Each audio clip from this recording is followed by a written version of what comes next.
I stayed, but at that time I didn't have a lot of faith and I didn't have a lot of proof that it would work out, but I believed in what he said. Have you ever realized that sometimes some of our best decisions in life are made when we don't have proof? What I want to share with you today, I'm going to share with you 4 stories, some of them a little funnier than others.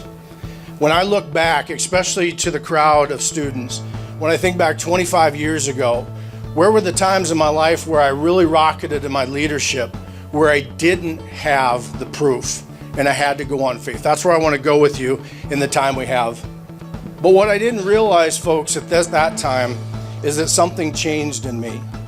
Something that changed, that I realized that the first lesson I was going to learn leaving Wesley, the biggest lesson I was going to learn, is to jump into my fears. And how we know is on the other side of that is a better version of ourselves. That's when we know to jump. I could have never realized, folks, when I left there that day, that I would be doing today what I dearly love doing. And so that you have to jump into your fears. What great leaders know is that failure is not the opposite of success. Failure is a part of success. True?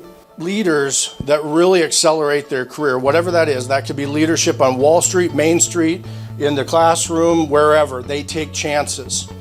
The Genome Project did a study. It took 17,000 CEOs, and what they found, this will be great for the students, what they found is from the time you get your first job to when you become CEO, the average time is 24 years. But then they went further and they looked at the study and they said, who are the people that are doing that in half the time or a third of the time? And they took a look at those. Here's what they found, is that those leaders inherited a mess or took over something that no one else would do, which is a lesson I learned that day when I spoke at our commencement address. Nobody wanted to step up. Nobody wanted to be the senior class president. Nobody wanted to talk. And then he said something to me that changed everything. He said, but if you can turn it around, you're going to have a load of opportunities. And I jumped. See, I learned that day from the speech is not only to jump into your fears, but also do things. You're going to be presented in life with things that are going to be less than stellar.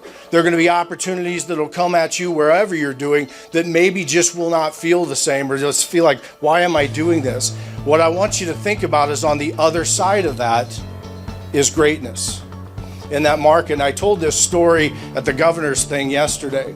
But I want to tell a little bit more to this crowd. I was blessed with a great team when I took over that market. And I was blessed with people that really wanted to do some good things. But because he's sitting here and I never got a chance to say it, I see Pat Essig in the crowd. Pat Essig was one of the greatest men to ever walk through that large company, ever. With integrity and honesty, and he was the best manager that I ever could have asked for at that time in my life. What Pat did for me is that he made sure that we followed a process to be successful. But here's what I want you to gather from Pat's leadership, and I don't even know if he knows he was so good at it, is that what Pat did for me is that he gave me a blank sheet of paper, and he said, you run it like you own it. You run it like it's yours. He gave me the freedom. I wasn't afraid of failure because he made me safe. And it allowed me to free up and do things that were so great.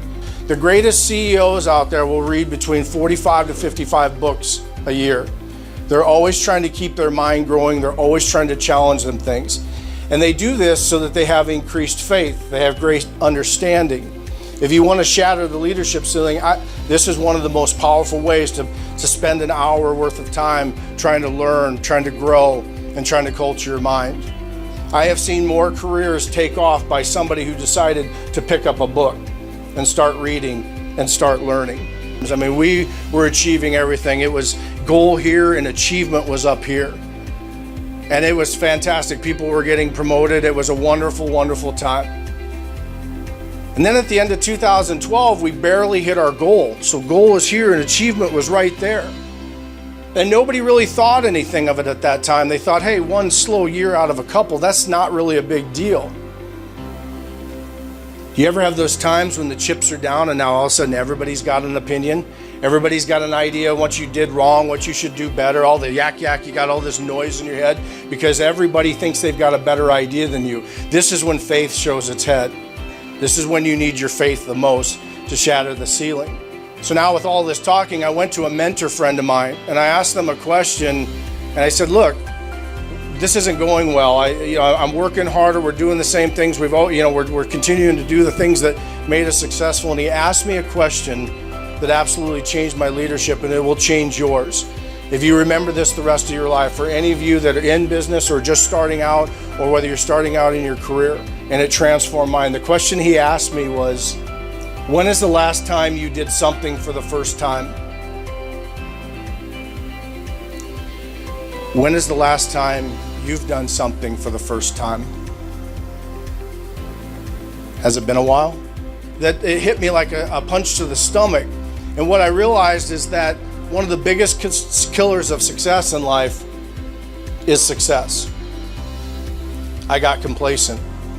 I got happy. What I want you to remember with this point is that you cannot stay stuck in your comfort zone when your mind is moving forward. But that opportunity began an opportunity for me to take over a market of about 1.3 million people. And I was able to jump on that. And that was a hard decision. I had to make that on faith, because the faith story was a little bit different. The problem was I had family. Now we're leaving family. It has a different dynamic, but I knew deep down inside that there was something more that I needed to do.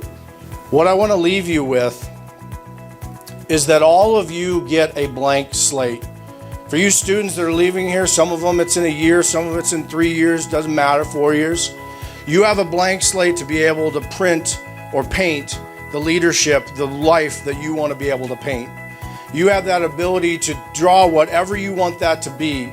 If you follow the 4 things of being fearless, being learners, jumping into things that people don't want to do, and not always asking for proof, you can paint any picture you want. You can have anything you want when you leave here from Wesleyan. It is really a blank canvas if you truly, truly follow these 4 things.